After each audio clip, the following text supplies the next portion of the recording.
పితా పుత్ర పవిత్రాత్మ నామమున ఆమెన్. క్రీస్తు రహస్య రాకడ గురించి ఈరోజు తెలుసుకుందాం. It is also called as rapture of the church. మరి ఎందరో ప్రవచిస్తూ ఉన్నారు యేసు ప్రభు రాకడ అతి సమీపంలో ఉందని. మరి మనము సిద్ధపడి ఉన్నామా? మరి ఏ వచనాలు బైబిల్లో ఈ ర్యాప్చర్ గురించి చెప్తున్నాయో అవి ధ్యానించుకుందాం. ఆ వచనాలు చదువుకుందే ముందు ర్యాప్చర్ అంటే ఏంటి, లేకపోతే క్రీస్తు ప్రభు రహస్య రాకడ ఏంటి అనేది తెలుసుకుందాం. క్రీస్తు ప్రభు రహస్య రాకడ అంటే ఆయన మేఘారూఢుడై మధ్యాకాశం వరకే వస్తారనమాట. ఆ రహస్య రాకడలో ఆయన భూమి మీదకి రారు. రెండవ రాకడలో ఆయనను ప్రతి ఒక్కరూ చూస్తారు, భూమి మీదకి వస్తారు, ఆయన ఒలీవల కొండ మీదకి వస్తారు అని చెప్పి చెప్పబడుతూ ఉంది కదా. మరి ఇక్కడ ఏంటంటే క్రీస్తు ప్రభు మధ్యాకాశంకి వచ్చి తనని విశ్వసించే సంఘాన్ని, పవిత్రమైన సంఘాన్ని తనతో పాటు తీసుకొని పరలోకానికి వెళ్తారు అని చెప్పబడుతుంది బైబిల్లో కూడా. ఆ వచనాలు మనము ధ్యానిద్దాం. యోహాను 14:2-3 వచనాలు గమనించినట్లయితే, నా తండ్రి ఇంట అనేక నివాసములున్నవి, నేను మీ కోసం స్థలం సిద్ధపరచుటకు వెళ్ళుచున్నాను. స్థలము సిద్ధపరిచిన తర్వాత తిరిగి వచ్చి మిమ్మును నా యొద్దకే తీసుకొని పోవుదును అని చెప్పి క్రీస్తు ప్రభు యోహాను 14:2-3లో తన శిష్యులకి చెప్తూ ఉన్నారు. ఇది శిష్యులకే కాకుండా మనకు కూడా వర్తిస్తుంది. అందుకనే క్రీస్తు ప్రభు మళ్ళీ వచ్చి మిమ్మల్ని తీసుకుపోతానని చెప్పి ఇక్కడ వాగ్దానం ఇస్తూ ఉన్నారు. మరి 1వ తెస్సలోనిక ప్రజలకు రాసిన లేఖ 4వ అధ్యాయం 16-17 వచనాలు గమనించినట్టయితే, ప్రభువైన తానే ఆకాశములో నుండి భీకర హుంకారముతో ప్రధాన దూత స్వరముతో దేవుని బూరధ్వనితో దిగివచ్చును. క్రీస్తునందు నిద్రించువారు మొదట లేచెదరు, తర్వాత మనము బ్రతికి ఉన్న వారము మిగిలి ఉన్న వారమును వారితో కూడా మేఘములలో ఎత్తబడి గగనమునందు ప్రభువును ఎదుర్కొనేదము. అప్పుడు యుగయుగములను ప్రభువుతో కూడా నుండెదము అని చెప్పి ఈ తెస్సలోనిక ప్రజలకు రాసిన లేఖలో పౌలు గారు పేర్కొంటున్నారు. అంతేకాకుండా 1వ కొరింథీయులు 15వ అధ్యాయం 51-52 వచనం చూసినట్లయితే, ఇదిగో ఒక రహస్యమును మీతో చెప్పుచున్నాను, మనమందరము నిద్రించము కానీ మనమందరము మార్పు పొందెదము. క్షణములోనే, కన్ను గీటినంతలోనే ఆఖరి బూర మోగునప్పుడు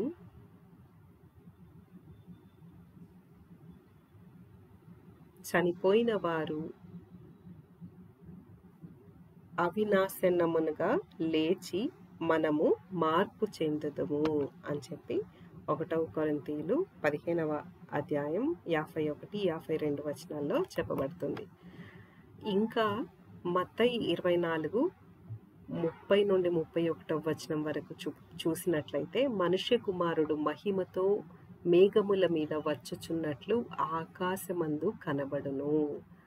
అప్పుడతడు బూరఘోషతో తన దూతలను పంపించి తను ఏర్పరచబడిన వారిని 4 దిక్కుల నుండి సమీకరించును. ఇక్కడ కూడా చెప్పబడింది కదా, ఒక బూర ఊదబడుతుంది. ఆ బూర ఊదిన వెంటనే చనిపోయిన వారు లేస్తారు. దేవుని యందు విశ్వాసం కలిగి పరిశుద్ధంగా జీవించి వారు లేస్తారు. మళ్ళీ అదే కాకుండా మనలో ఎవరైతే ఆ పరిశుద్ధ సంఘం ఉన్నారో, దేవుని కోసం ఎదురు చూస్తున్నారో రాకడకై, ఆ సంఘమంతా కూడా లేవనెత్తబడుతుంది. క్రీస్తు ప్రభు వాళ్ళని తీసుకెళ్తారని చెప్పి చెప్పబడుతుంది. దర్శన గ్రంథం 3వ అధ్యాయం 10-11 వచనాల్లో కూడా అది చెప్పబడుతుంది. సహనము ప్రదర్శించినప్పుడు నా శాసనమును మీరు పాటించితిరి కదా. సహనమును ప్రదర్శింపుడను నా శాసనమును మీరు పాటించితిరి కదా. కనుక భువి అందలి ప్రజలను పరీక్షింప ఆసన్నమగు క్లిష్ట గడియ నుండి నేను మిమ్ము రక్షింతును. నా ఆగమనము సమీపించుచున్నది, ఉన్నదానిని పదిలపరచుకొనుడు. మీ విజయ సూచనమగు బహుమానమును ఎవరునూ అపహరించకుండా చూసుకొనుడు. ఇక్కడ క్లియర్గా మనకి దర్శన గ్రంథంలో చెప్తూ ఉన్నారు. భువియందు ప్రజలకి పరీక్షా సమయం అనేది ఉంటుంది. 7 ఏళ్ల శ్రమల కాలము అనేది మనకి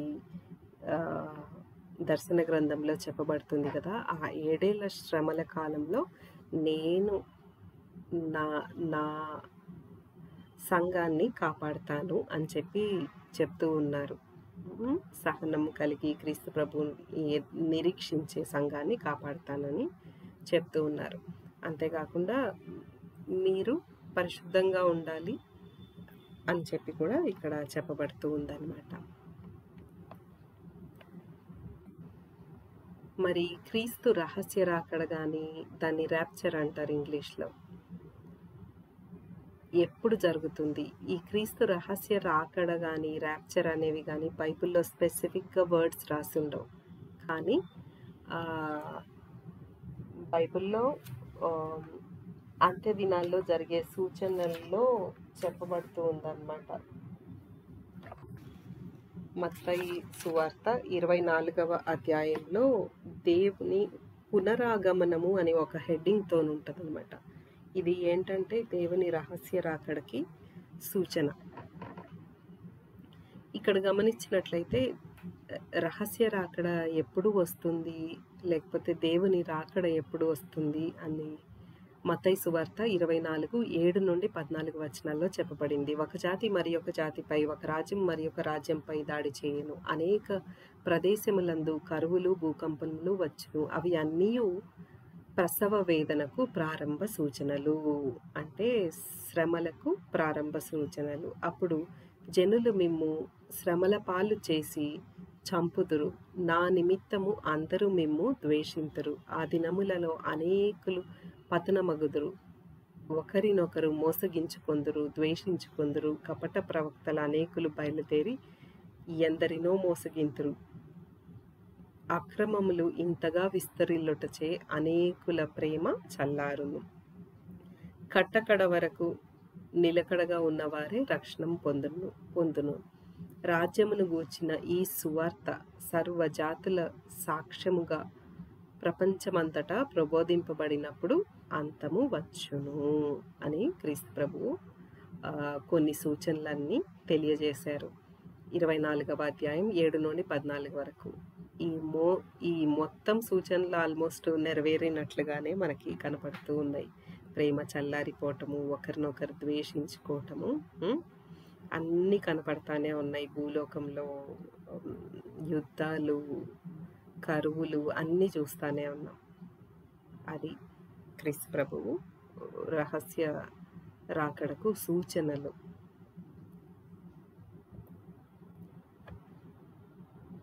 క్రీస్తు ప్రభు రహస్య రాకడ గురించి ఇంకా కూడా కొన్ని వచనాలు చెప్తూ ఉన్నారు. వచ్చినప్పుడు రహస్య రాకడ వచ్చినప్పుడు ఏం జరగబోతుంది అనేది కూడా ఇక్కడ చెప్తున్నారు. మత్తయి సువార్త 24:36-44 వచనాలు. ఆ దినము ఆ గడియ ఎప్పుడు వచ్చునో నా తండ్రికి తప్ప పరలోకమందలి దూతలకు కానీ కుమారునికి కానీ ఎవరు కానీ ఎరగరు అని చెప్పి క్రీస్తు ప్రభు ఇక్కడ స్పష్టంగా చెప్తూ ఉన్నారు. తండ్రి దేవునికి మాత్రమే తెలుసు ఆ గడియ ఎప్పుడో అని చెప్పి చెప్పబడుతుంది ఇక్కడ. అది ఎలా ఉంటుందంటే, ఆ రోజుల్లో భూలోకంలో ఎలా ఉంటుందంటే, నోవా దినములలో ఎట్లుండెనో అటులనే మనిషి కుమారుని రాకడయు ఉండును. జల ప్రళయముకు ముందు నోవా ఓడలో ప్రవేశించు వరకు జనులు తినుచు త్రాగుచు వివాహమాడుచుండిరి. జలప్రళయము ముంచెత్తి వారిని కొట్టుకొని పోవు వరకు వారు ఎట్లు జరగకుండిరో అట్లే మనుష్య కుమారుని రాకడ కూడా ఉండును. ఆ సమయమున ఇద్దరు పొలంలో పనిచేయుచుందురు, ఒకరు కొనిపోబడుదురు, మరి ఒకరు విడిచిపెట్టబడుదురు. ఇద్దరు స్త్రీలు తిరిగలు త్రిప్పుచుండగా ఒకటి కొనిపోబడును, మరి ఒకరు విడిచిపెట్టబడును. కనుక మీరు జాగరూకులై ఉండుడు. ఏలైనా మీ ప్రభువు ఏ దినము వచ్చునో మీరు ఎరుగరు. దొంగ ఏ గడియలో వచ్చునో ఇంటి యజమానునికి తెలిసిన ఎడల అతడు మేల్కొనియుండి తన ఇంటిని కన్నము వేయనీయడం. కనుక మీరును సిద్ధముగా ఉండుడు. ఏలైనా మనుష్య కుమారుడు మీరు ఊహించని గడియలో వచ్చును అని చెప్పి క్రీస్తు ప్రభువు ఈ రహస్య రాకడ గురించే చెప్తూ ఉన్నారనమాట. ఇక్కడ ఎవరైతే దేవుని విశ్వాసులు ఉన్నారో, ఇద్దరు ఉంటే విశ్వసించే వారిని తీసుకొని పోతారు, విశ్వసించని వారిని వదిలేసిపోతారని ఇక్కడ క్లియర్గా ఈ పారబుల్లో మనకి క్రీస్తు ప్రభువు చెప్తూ ఉన్నారు. అది నోవా దినముల మాదిరి ఉండును అని చెప్పి కూడా చెప్తూ ఉన్నారు. నోవా దినముల్లో ఆ కాలంలో నోవాకి చెప్పారు, ఒక జలప్రళయం రాబోతుంది, నువ్వు ఒక నావ నిర్మించుకొని నీ కుటుంబమును కొన్ని జంతువులు పక్షులు ఏమైతే ఉన్నాయో అవి మొత్తం తీసుకొని వెళ్ళి ఆ నావలో మీరు ఉండండి అని చెప్తే చాలా మంది వచ్చి నోవాని అడుగుతూ ఉన్నారు, ఏంది పడవ నిర్మిస్తున్నావు అని అడిగితే జలప్రళయం వస్తుంది, ఏ పిచ్చోడా అని చెప్పి నోవాని గేలి చేసిన వాళ్ళు కూడా ఉన్నారు. ఈ సమయంలో కూడా ఇప్పుడు కూడా అలాగే ఉంది పరిస్థితి. రాకడ సమీపించినది, హృదయ పరివర్తన చెందండి అని ఎందరో చెప్తుంటే ఇంకా చాలా సమయం ఉన్నట్లు కాలయాపన చేస్తూ ఉన్నారు చాలామంది, మనం కూడా అందులో. మరి మనం ఏమాత్రము సంసిద్ధంగా ఉన్నాము మరి ఆ క్రీస్తు ప్రభువు వస్తే ఆయనతో పాటు వెళ్ళటానికి? క్రీస్తు ప్రభుని ఏమంటారు? ఆయన ఒక వరుడుగా సూచిస్తారు, మనమేమో వధువు అన్నమాట. వధువు అంటే వధువు, సంఘాన్ని మొత్తం, క్రీస్తు ప్రభుని విశ్వసించే సంఘాన్ని మొత్తం వధువు సంఘం అంటారు. ఎందుకంటే క్రీస్తుతోని ఐక్యం అవ్వటానికి మనము ఆయనతో పాటు వెళ్తూ ఉన్నాం. అంతేకాకుండా తండ్రి దేవుడికి మాత్రమే ఆ రోజు ఆ గడియ తెలుసు అంటున్నారు. కాకపోతే కుమారునికి చెప్తారు కదా, నువ్వు వెళ్ళి నీ వధువు సంఘాన్ని తీసుకురావాల్సిన టైం అయింది, ఫలానా టైం అని చెప్పి తండ్రి దేవుడు చెప్పినప్పుడు క్రీస్తు ప్రభు కొంతవరకు హింట్ ఇస్తుండొచ్చు, ఎరుకపరుస్తుండొచ్చు కొందరు సేవకులకి. మరి అలాగే మనం యూట్యూబ్లో ఎన్నో వీడియోస్ చూస్తూ ఉన్నాం, ఇప్పుడు దేవుడు వస్తున్నాడు, అప్పుడు వస్తున్నాడు అని డేట్స్ కూడా చెప్తున్నారు కొందరు. మరి మనం ఎప్పుడు వచ్చినా కూడా సంసిద్ధంగా ఉండాలి. బికాస్ ఆ రోజు ఆ గడియ ఎప్పుడు వచ్చునో ఎవరికీ తెలీదు అని చెప్పి క్రీస్తు ప్రభు చెప్తూ ఉన్నారు. ఆ రోజు ఆ గడియ ఎప్పుడు వచ్చునో తెలియదు అంటానే ఒక హింట్ కూడా ఇస్తుండొచ్చు యూదుల పండగల ద్వారా క్రీస్తు ప్రభు. ఇది మనం చూద్దాం ఇప్పుడు. క్రీస్తు రహస్య రాకడ, ర్యాప్చర్. క్రీస్తు రాక రహస్యం ఏంటి అనేది ఇప్పుడు మనం తెలుసుకుందాం.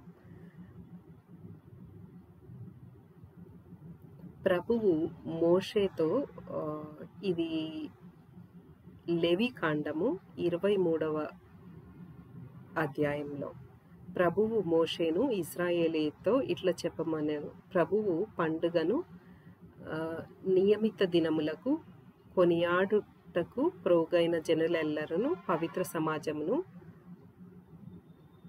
వనగూడుదురు.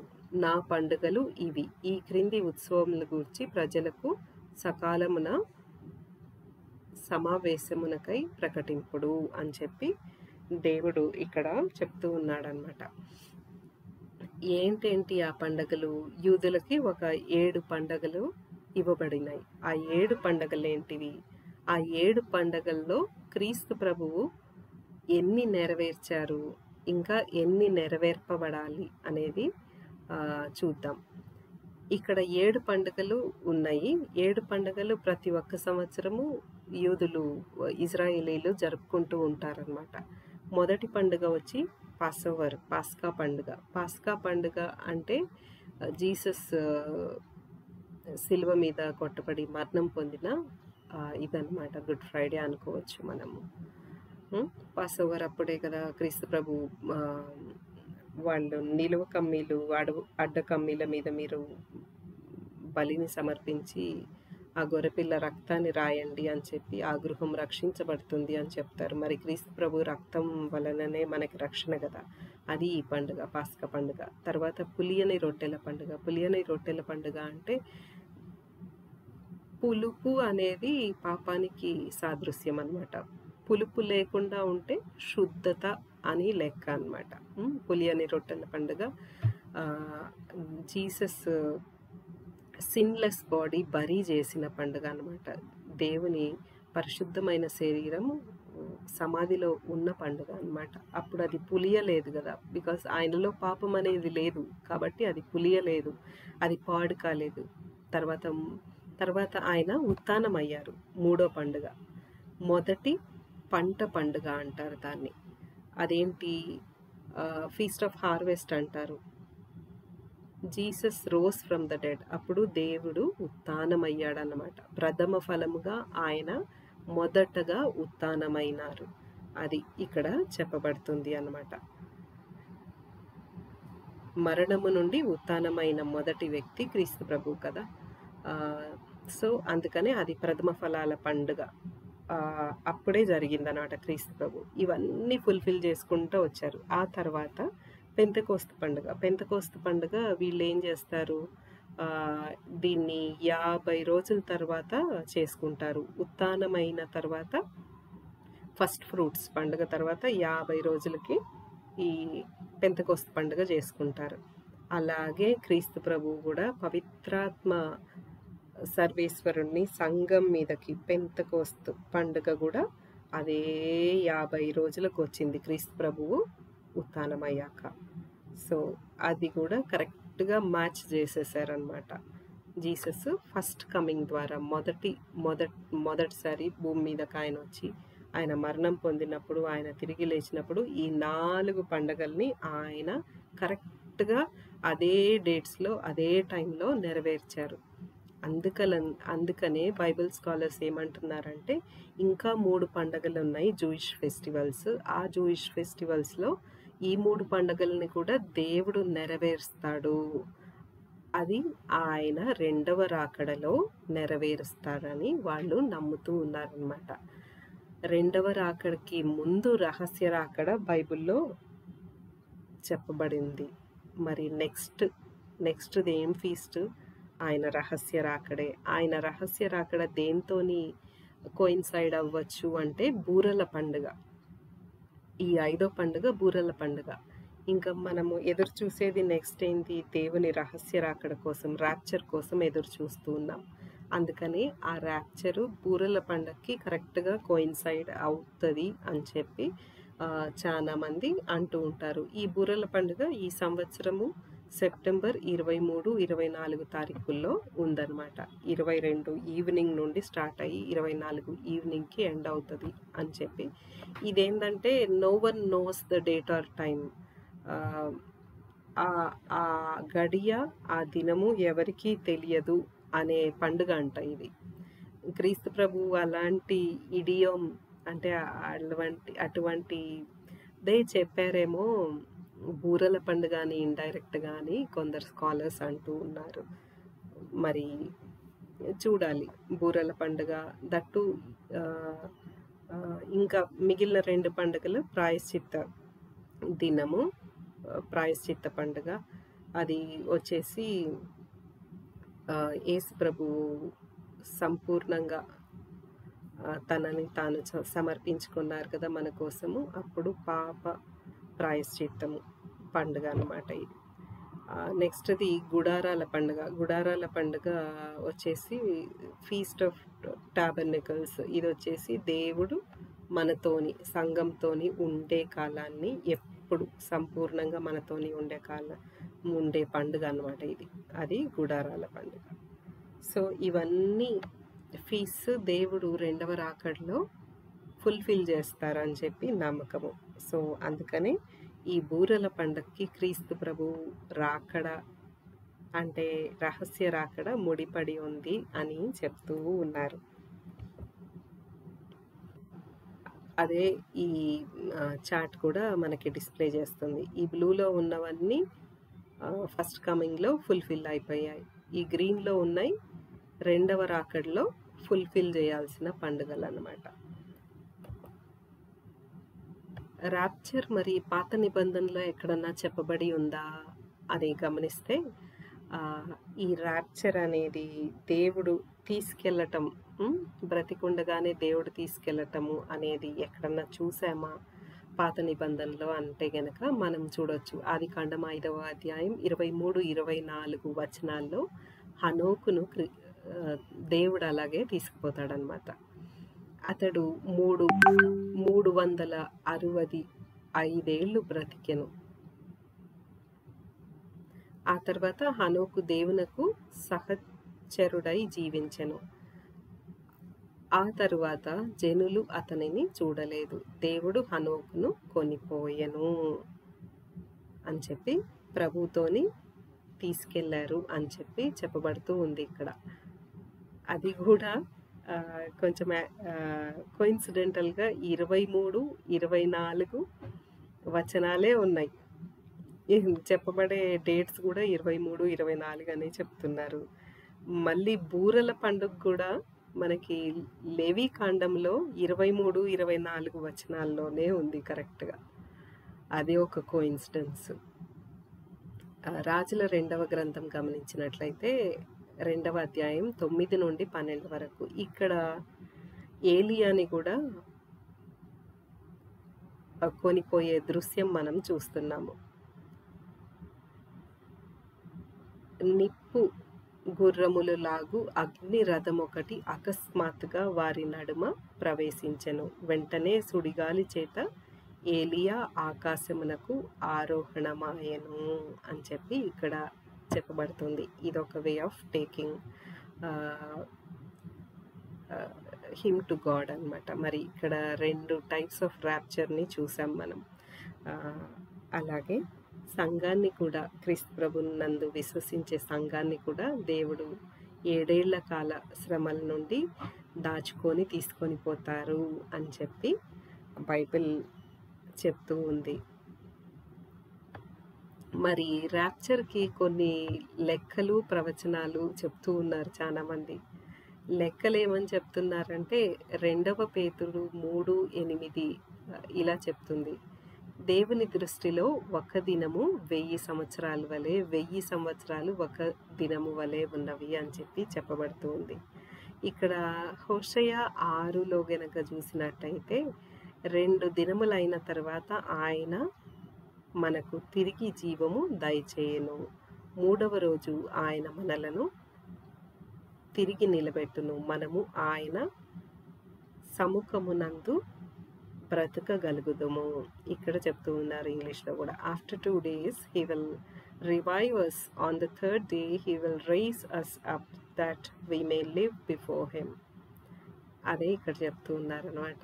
ఇక్కడ 2 అంటే 2 రోజులు అనేది 2000 సంవత్సరాలు అని చెప్పి చెప్తూ ఉన్నారనమాట. 2000 సంవత్సరాల తర్వాత క్రీస్తు ప్రభువు వచ్చి తన సంఘాన్ని తీసుకుపోతారు అనేదానికి ఇదొక వచనము అని చెప్పి చెప్తా ఉంటారు అనమాట. క్రీస్తు ప్రభువు జెరూసలేంలోకి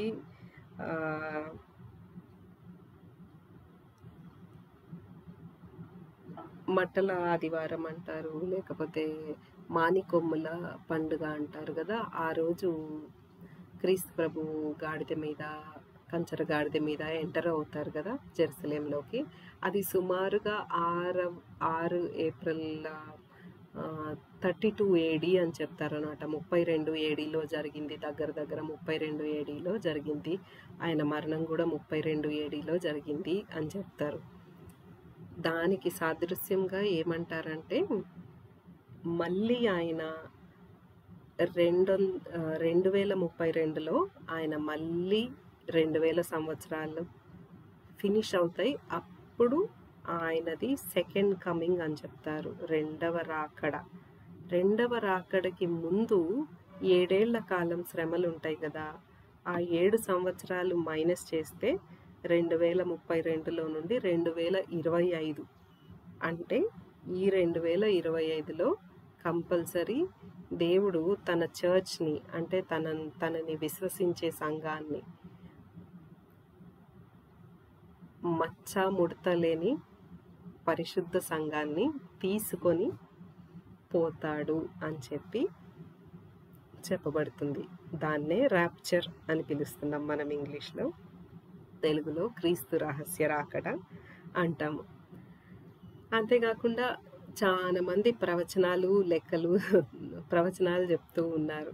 ఈ జూయిష్ ఫీస్ట్, ట్రంపెట్స్ ఫీస్ట్ అప్పుడే 23వ తారీఖు దేవుడు తన సంఘాన్ని కొనిపోతున్నాడు అని చెప్పి జాషువా అనే అతను చెప్తూ ఉన్నాడు.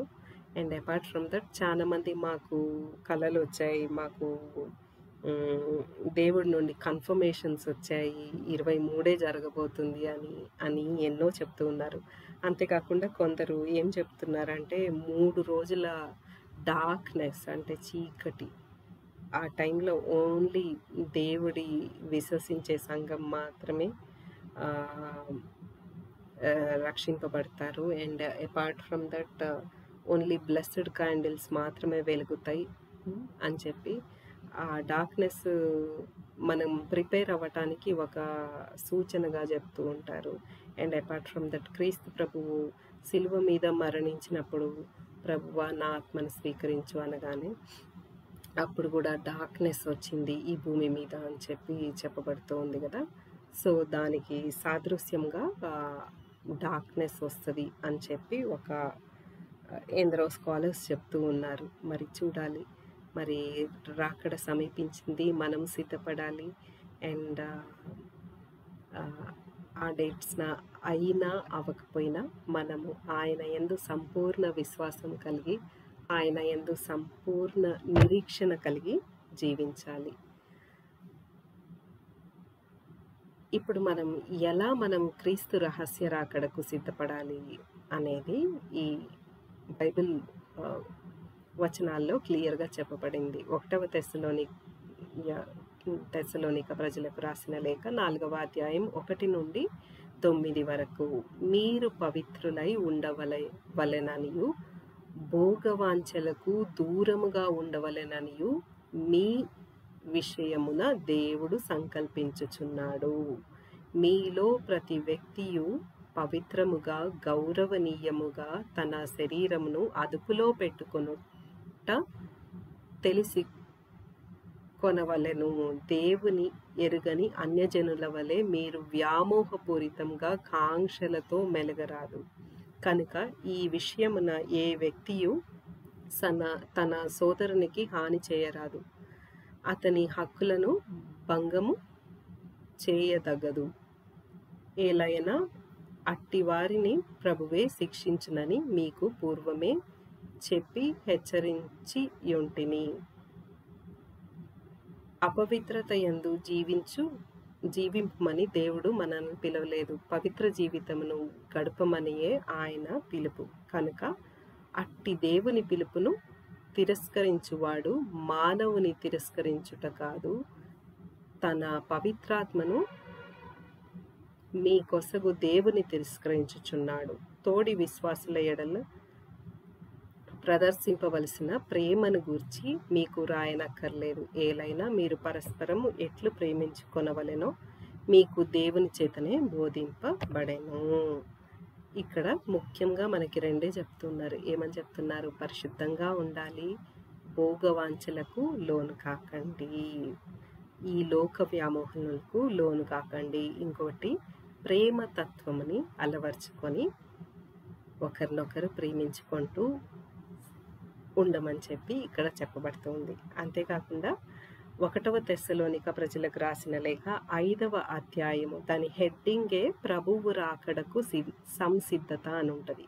ఆ చాప్టర్ మొత్తం చదువుకొని దానిలో ఏమి ప్రభు చెప్తున్నాడు మనము రాకడకి సిద్ధపడాలంటే గమనించి దాన్ని అలవర్చుకోవటానికి ప్రయత్నిద్దాం మనమంతా కూడా.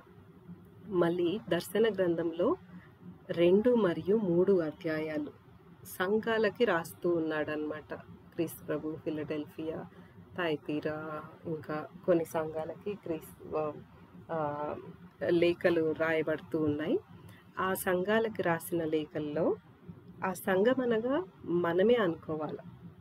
సంఘంలో మనం కూడా భాగస్థులం కదా.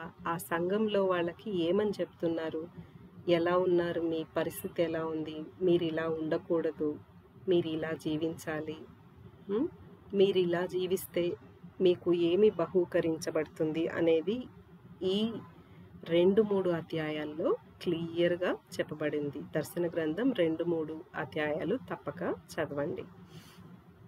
మరి అంతేకాకుండా మనము సిద్ధపాటు ఇంకా ఏ విధంగా చేసుకోగలం, మనల్ని మనం పరిశుద్ధంగా ఉంచుకోవటం ద్వారా. పరిశుద్ధంగా ఎలా ఉంచుకోగలము, మనం చేసిన పాపమంతా దేవుని ముందు సాగిలపడి అర్పించి పాపక్షమను పొందుకోవాలి. హృదయ పరివర్తనము చెంది ఆయనతోని మనము ఐక్యమై జీవించాలి. ఆయన ఆత్మతోని నింపబడాలి, నడిపించబడాలి. అప్పుడు మనము పరిశుద్ధంగా ఆయన ఇష్టమైన సంఘంగా, ఆయన వధువు సంఘంగా తయారు చేయబడతాం అన్నమాట. మరి సిద్ధపడదామా మనం? ఆ తర్వాత దేవుడు ర్యాప్చర్ చేసి తన చర్చ్ని తీసుకెళ్ళినప్పుడు, పరిశుద్ధ సంఘాన్ని కొనిపోయాక ఏం జరుగుతుంది? 7 సంవత్సరాల కష్టకాలం ఉంటుంది. ఆ 7 సంవత్సరాల కష్టకాలము తర్వాత క్రీస్తు ప్రభు రెండవ రాకడ ఉంటుందన్నమాట బైబిల్ ప్రకారం. ఆ 7 సంవత్సరాల కష్టకాలంలో ఏం జరుగుతుంది? ఈ ర్యాప్చర్ అయిపోయిన సంఘం ఏం చేస్తుంటారు? పరలోకంలో ప్రభుతోని సమయం గడుపుతూ ఉంటారు. ప్రభు కోసం ఎత్తబడతారనమాట ఆ 7 ఏళ్ల ప్రారంభంలో. ఆ తర్వాత ఇటుపక్క భూమిపై ఏం జరుగుతుంది?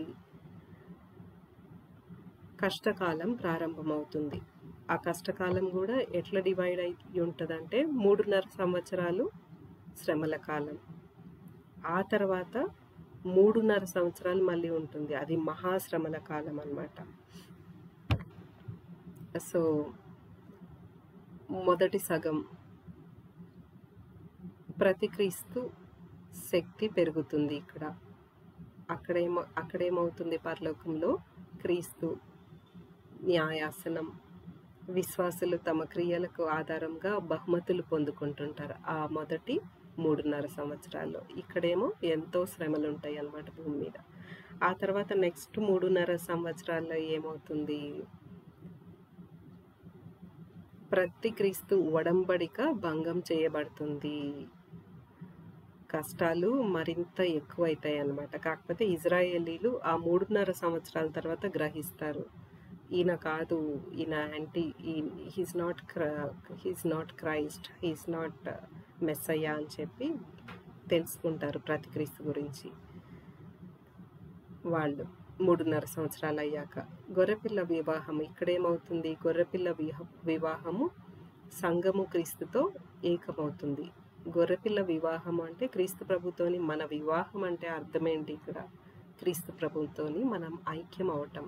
ఆయన ఆత్మతో నడిపించబడినప్పుడు ఆయనతో ఐక్యమైనట్లే కదా. మరి ఇక్కడ రెండవ సగం 3.5 years, నెక్స్ట్ 3.5 years ఏమవుతుంది? మహా కష్టకాలం, గొప్ప తీర్పులు జరుగుతూ ఉంటాయి భూమి మీద. చాలా కష్టకాలము, వైపరీత్యాలు, ఖగోళ సంకేతాలు అన్నీ జరుగుతూ ఉంటాయి. ఇక్కడేం జరుగుతుంది? పరలోకంలో సింహాసనం చుట్టూ ఆరాధన జరుగుతూ ఉంటుంది అన్నమాట. 7 సంవత్సరాలు ముగిశాక ఏమవుతుంది? హర్మగిదోన్ దగ్గర యుద్ధం జరుగుతుంది అన్నమాట. ప్రకటన 16:16, 19:19 ప్రకారం. ఆ తర్వాత చివరిలో పరలోకంలో ఏమవుతుంది? గొర్రెపిల్ల వివాహ విందు ప్రారంభమవుతుంది. ముగింపవగానే విశ్వాసులు క్రీస్తుతో కలిసి తిరిగి వస్తారు. మనమంతా కూడా ఒకవేళ వధువు సంఘంగా మనం ఎత్తబడితే క్రీస్తు ప్రభుతోని మళ్ళీ మనం అంతా కలిసి తిరిగి వస్తాం అన్నమాట. వధువు సంఘం ఎత్తపడేటప్పుడు ఈవెన్ మన చనిపోయిన బంధువులు ఉంటారు కదా, మన తాతలు ముత్తాతలు, వాళ్ళు క్రీస్తు ప్రభు యందు విశ్వాసంతో పరిశుద్ధంగా జీవించి ఆయన పాప మన్నింపు పొందుకొని చనిపోయారనుకో, వాళ్ళు కూడా ఎత్తబడతారు మనతో పాటు ర్యాప్చర్లో. అది చివరి సారాంశం ఏంటి? భూమిపై ఏమవుతుంటుంది ఈ 7 సంవత్సరాలు? తీర్పులు, ప్రతిక్రీస్తు, కష్టాలు. కానీ కష్టాలలో అనేకులు క్రీస్తు వైపు తిరుగుతారు. ఇది మాత్రం ఉంటుంది. కొందరు క్రీస్తులో కొంచెం విశ్వాసం ఉండి లేనట్టుగా సన్నగిలిన విశ్వాసంతో ఉంటే ఇక్కడే విడవబడతారు కదా. అట్లాంటోళ్ళు దేవుని యందు విశ్వాసం పెరిగే అవకాశం ఉంది. చాలామంది ఇంకా దేవుడి గురించి తెలుసుకొని బలపడే వాళ్ళు చాలామంది ఉంటారు. అదేవిధంగా నాశనం అయ్యే వాళ్ళు కూడా చాలామంది ఉంటారు. అప్పుడు బీస్ట్ మార్క్ 666 మార్క్ కనుక తీసుకుంటే, దుష్టుని మార్క్ కనుక తీసుకుంటే వాళ్ళు ఇంకా అంతే, ఇంకా వాళ్ళు హతమైనట్లే, ఇంకా వాళ్ళకి శిక్షనే అన్నమాట, అంతిమ శిక్ష. పరలోకంలో ఏం జరుగుతుంది? ర్యాప్చర్ అయిన విశ్వాసులు బహుమతులు పొందుకుంటారు. వాళ్ళు చేసిన మంచి క్రియలకు గాను, వాళ్ళు క్రీస్తు ప్రభువునందు నమ్మకముగా ఉన్నందుకు గాను. తర్వాత క్రీస్తుతో ఐక్యమవుతారు, వివాహం అవుతారు, దేవుని ఆరాధిస్తూ ఉంటారు, మరియు 2వ రాకడలో ఆయనతో కలిసి వస్తారు వాళ్ళు. అది ర్యాప్చర్ గురించిన ఇన్ఫర్మేషన్. చివరగా క్రీస్తు ప్రభునందు మన విశ్వాసాన్ని ప్రకటించుకుందాం. యేసువా, మీ మరణమును ప్రకటించదము, మీ ఉత్థానమును చాటుదము, మీరు మరలా వచ్చు వరకు వేచి ఉందుము. పితా, పుత్ర, పవిత్రాత్మ నామమున ఆమేన్.